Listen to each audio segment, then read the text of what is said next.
네, 글을 독해를 마무리해 보도록 하겠습니다. 긴 지문 독해 몇 가지 문제, 세 가지 지문의 문제를 간단하게 풀어보면서 전체적인 내용을 복습한다기보다는 이런 것이 작문 독해구나. 여러분들이 이미 다 공부하셨던 내용이니까요.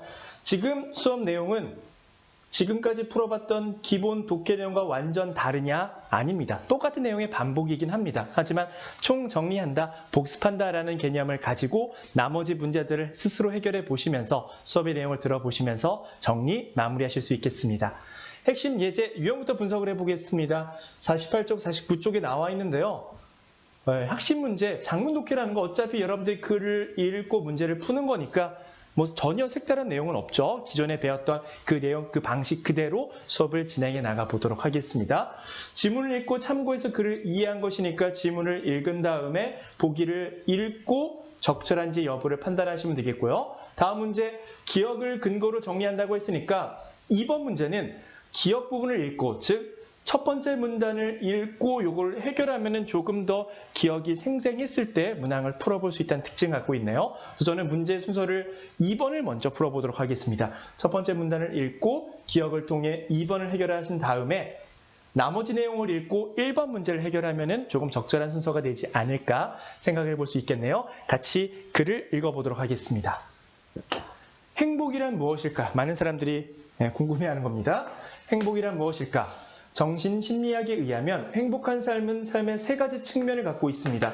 세 가지를 갖고 있는 게 바로 행복이라고 설명하고 있네요. 첫째, 즐거운 삶.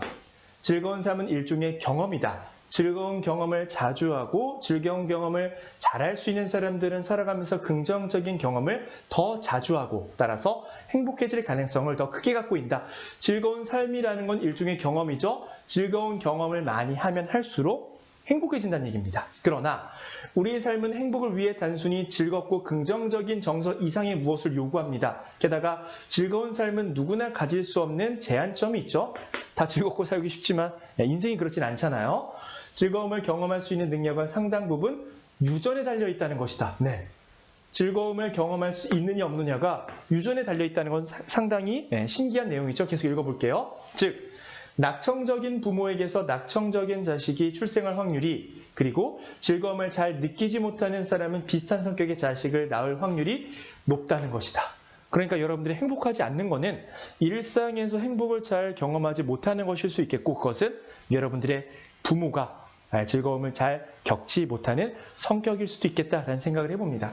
자신이 즐거움을 느낄 수 있는 것이 유전에 일정 부분 달려있다는 사실은 상당히 재미난 내용이네요. 또한 즐거움은 익숙해지기가 쉽다. 어떤 대상에 대해 즐거움을 느끼더라도 자주 경험하게 되면 즐거움은 점차 감소하기 때문에 중요한 삶의 방식이 더 필요하다. 즐거운 삶이 행복이지만 그것은 유전에 의해서도 결정이 되고요. 자신이 어쩔 수 없죠. 그리고 익숙해지면은 점점 그게 행복이 감소화된다라고 설명하고 있습니다. 2번 보겠습니다. 기의 근거를 정리할 때 빈칸에 들어갈 말로 알맞은 것을 골라보겠습니다. 즐거움이야말로 행복을 판단하는 가장 쉬운 척도가 아닐까. 즐거움은 인간의 기분을 고양시키고 마음을 행복으로 가득 채우게 한다. 사람들은 이 같은 즐거움을 느끼게 하는 일을 찾게 되면 기뻐해요. 그리고 매일같이 그 일만 하고자 합니다. 매일같이 그것만 하고 해요. 하지만 그렇기 때문에 아무리 즐겁더라도 한 가지 일을 붙잡고 하지 말고 다른 행위가 있는지를 찾아봐야 된다. 기억의 내용이랑 똑같네요. 계속하게 되면 실증을 느끼게 된다라는 내용이니까 2번이 정답이 되겠네요. 같은 경험을 반복하게 되면 처음 느꼈던 즐거움은 점점 떨어진다는 내용, 기억의 내용을 통해서 2번을 확인해 볼 수 있었습니다. 계속 보도록 하시죠. 그중 하나가 관여하는 삶이다. 첫 번째는 경험이라고 했다면은, 하지만 한계가 있죠. 두 번째는 관여하는 삶이라고 하네요. 관여란 어떤 대상이나 일 혹은 사건에 몰입하는 것을 의미합니다. 우리가 무언가에 몰입할 때 시간이 멈춤을 느낍니다. 그쵸? 집중한다고 하잖아요. 재미있는 게임을 하거나 낭만적인 장소를 여행하느라 보낸 몇 시간은 일생생활에서의 몇 분보다 더 짧게 느껴지는 것이 몰입하기 때문이다. 쉬는 시간이 짧은 이유가 이거라고 볼 수가 있겠죠. 이런 몰입을 경험한 사람은 지루함과 좌절이 아닌 생동감과 활력을 얻게 된다. 여기서 더 중요한 것은 몰입의 경험을 한 사람은 단순히 즐거움만을 얻는 것이 아니다. 몰입의 중요함을 얘기하면서 그들은 도전과 기술의 향상을 위한 동기를도 지내게 됩니다.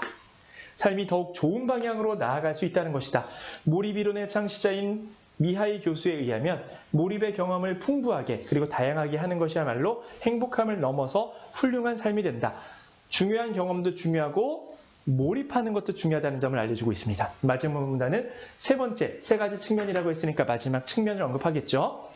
만들어준 또 다른 요소가 있다. 바로 의미 있는 삶이다. 몰입하고 즐거운 경험을 하고 의미 있게 사는 것. 의미 있는 삶이란 건 무엇입니까? 자신만의 강점을 인식하고 강점을 사용하여 자신보다 더 큰 무엇인가에 속해 봉사하는 것. 봉사한다면 행복한 삶을 느낄 수 있다라고 설명하고 있습니다. 그리고 남을 위해 살아본 경험이 거의 없음을 느낄 때마다 자신이 이룬 성취에도 불구하고 아쉬움을 느끼곤 한다. 그러니까 진짜 행복하기 위해서는 다른 사람을 위한 이타적인 인생을 사는 것, 가장 대표적인 게 봉사활동이라 할 수 있겠죠. 이런 것도 즐거움, 행복을 얻을 수 있는 한 가지 방법이다라고 설명을 하고 있습니다. 글의 구조 정리해볼까요? 행복을 느끼기 위해서는 세 가지 측면이 필요한데 경험, 어디 나왔죠? 쭉쭉 봤더니 경험? 근데 이건 한계가 있다. 그리고 몰입하는 것도 중요하고 의미 있는 삶, 다른 사람들을 위한 의미 있는 삶도 필요하다라고 설명하고 있습니다. 이해한 것으로 적절하지 않은 것을 골라보도록 하겠습니다. K대학 A 교수가 피상적으로 봤을 때는 성공한 삶을 살았습니다. 명문대학에 진학했고 박사학위도 취득했고 어린 나이에 교수와 임용이 됐고 아이도 있고 하지만 행복하지 않다고 말하네요. 다른 사람이 보기에 많은 것을 얻은 것처럼 보이나 정작 삶의 활력을 잃어버린 상태라고 할 수 있다. 아무리 해도 즐거움이 느껴지지 않는다. 그렇게 시간이 지났다라고 설명하고 있네요. 글을 읽고 한번 내용을 확인해 보도록 하겠습니다. 그의 부모님이 잘 느끼지 못하는 성향을 갖고 있을 수도 있죠. 유전된다고 했으니까요. 일상생활에서 비슷한 즐거움을 자주 느끼는 것에 익숙해져서 즐거움을 느끼지 못하고 있을 가능성도 있다라고 나와 있는데 그렇죠? 일상생활에서 비슷한 즐거움을 자주 느끼는데 이게 비슷한 것을 계속 경험하다 보면 어떻게 된다고 해요? 퇴보화된다고 하니까 익숙함 속에서 그걸 잊어버릴 수도 있습니다. 행복을 얻을 수 있는 방법으로 봉사활동 중요하다고 했잖아요. 의미 있는 삶. 즐거운 경험을 자주 하지 못한 A 교수는 즐거운 경험을 겪은 이들보다 미래의 즐거운 경험을 지낼 가능성이 낮다. 즐거운 경험을 자주 하지 못했다면 미래에는 즐거운 경험을 하지 못할 가능성이 낮다고 볼 수가 있겠죠. A 교수의 아이들은 분명 즐거움을 잘 느끼지 못할 것이다. 다를 수 있죠. 유전적으로 못 느낀다 하더라도요. 몰입하고 의미 있는 삶을 살게 되면 더 행복을 느낄 수 있으니까 5번은 잘못됐다는 점 알 수가 있었습니다. 글을 전체적으로 이해하면서 1번 문제까지 함께 해결해 볼 수 있었습니다. 장문 독해를 통해 제가 여러분들에게 어떤 정보를 드릴까 생각을 하다가요. 글을 계속 읽고 독해하는 건 이미 이전 수업에도 해봤잖아요. 어떤 문제를 먼저 풀고 어떤 문제를 나중에 풀지를 확인해 볼 수 있습니다. 장문 독해는. 여러분들이 똑같은 문제를 하더라도요. 글을 전체를 읽고 문제를 푸는 게 아니라 어떤 문제를 먼저 풀고 어떤 문제를 푸는 게 기억력에도 도움이 되고 우리 여러분들의 기억력은 어느 정도 한계가 있으니까요. 생생한 정보를 알고 있을 때 2번을 풀고 1번 문제는 나중에 푼다. 이런 순서를 정하는 것 역시 중요하다는 사실을 이 장문 독해 파트를 통해서 알아두셨으면 좋겠습니다. 실전 문제 몇 가지 풀어보겠습니다. 실전 문제 한 2가지 지문인데요. 모든 지문을 다 읽진 않을 거예요. 왜냐하면 그 이유를 제가 설명해 드릴게요. 먼저 96쪽, 97쪽 지문 같이 보도록 하실까요? 96쪽, 97쪽 문제를 봤더니요. 핵심 내용으로 가장 적절한 것을 물어보고요. 밑줄 친 말의 성격이 기억과 같은 걸 골라보라고 합니다. 그러니까 47번은 주제 문제예요. 48번은 단어 문제입니다. 그러니까 사실 글을 읽지 않아도 48번 문제는 여러분들이 해결할 수 있습니다. 이미 단어 문제, 그 부분, 그 문장을 통해서만 이것과 동음, 이어, 다이어 문제 충분히 해결할 수 있잖아요. 글을 읽지 않아도 그 단어만 읽어도 충분히 정답을 풀 수 있으니까 48번은 정말 시간이 없을 때 찍기 가장 좋은 문제인 것 같습니다. 근데 47번도 마찬가지죠. 핵심 내용이라는 것은 주제예요. 주제는 어디 드러난다고 했었나요? 첫 부분 아니면 마지막 부분에 드러난다고 했습니다. 빠른 속도로 정답을 한번 해결해 볼까요? 담배가 몸에 나쁘다는 것을 모르는 사람은 없습니다. 하지만 담배를 끊는다는 것은 말처럼 쉽지가 않습니다. 담배가 단순한 기호식품이 아니라 중독성을 지니고 있기 때문입니다. 담배가 몸에 나쁘다는 것은 다 알아요. 하지만 중독성 때문에 끊기 쉽지 않다라고 설명하고 있네요. 마지막 문단 보도록 할게요. 그래서 도움을 받을 수도 있다라고 담배 끊는 게 정말 어렵다고 합니다. 정답 몇 번일까요? 가장 적절한 거는 금연의 어려움이라고 볼 수가 있겠죠. 정답을 골라줄 수 있었습니다. 그 다음, 끊고와 의미 같은 거 담배를 끊다라는 것이니까 담배를 끊고와 의미가 똑같은 거 찾아내시면 되겠습니다. 이 문제 푸는데 긴 지문이긴 했지만 1분도 걸리지 않고 두 가지 문제를 빠른 속도로 해결해 보았습니다. 이런 안목을 기르는 것이 중요하다고 볼 수 있습니다. 다음 지문 보도록 할게요. 마찬가지네요. 49번, 50번도 마찬가지 어휘 문제니까 나중에 빠른 속도로 지문을 읽지 않아도 풀 수 있습니다. 49번만 보도록 하겠습니다. 이 글의 핵심 내용으로 가장 적절한 거 주제네요. 첫 번째 문장 보도록 하겠습니다. 스트레스를 받을 때마다 누구나 한 번쯤은 생각 좀 그만 멈췄으면 좋겠다. 누구나 그렇게 생각을 하죠. 바란 적이 있었을 것이다. 생각이 많은 것은 생활에 방해가 되는 경우가 많고 생각이 많은 것은 스트레스의 요인이 되기도 한다. 물론 스트레스를 줄이기 위해서는 부정적인 생각을 멈춰야 하고 긍정적인 생각은 수명 연장 이런 좋은 점이 있다. 부정적인 생각을 멈추고 긍정적인 생각을 하라라는 얘기네요. 마지막 문화 보겠습니다.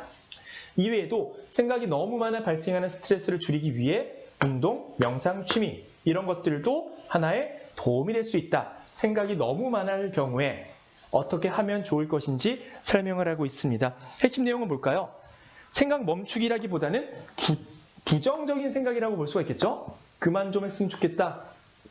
부정적인 생각을 멈추기 위해 어떻게 하면 좋을지 가장 적절한 방법을 설명하고 있기 때문에 정답이 2번이 가장 적절하다고 볼 수 있겠습니다. 이렇게 해서 어떤 문제를 어떤 속도로 풀어야 나가는 것이 적절할 것인지 빠르게 한번 해결해 보았습니다.